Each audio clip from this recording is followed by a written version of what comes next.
Good evening, board members. My name is Noah Schwartz. My pronouns are he, they.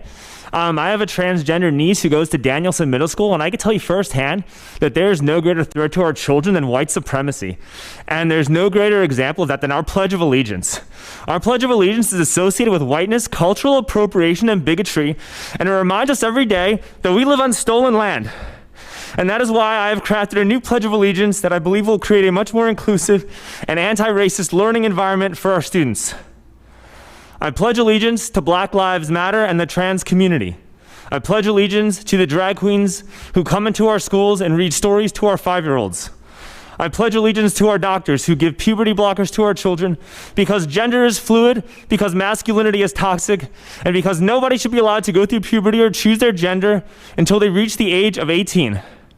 I pledge allegiance to Bill Gates and Dr. Fauci for making us wear masks and get vaccinated. I pledge allegiance to the Ukrainians for reminding us that there is no better way to protect Black and trans lives than by standing with the Azov Battalion. I pledge allegiance to Klaus Schwab and the World Economic Forum for telling me to lower my carbon footprint, and most importantly, for telling me that I am the carbon that needs to be reduced from this earth.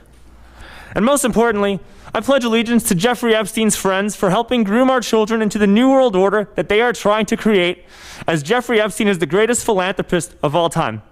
Thank you for hearing me out, and I hope that we could adopt this new Pledge of Allegiance to create a more inclusive learning environment. All right, Speaker.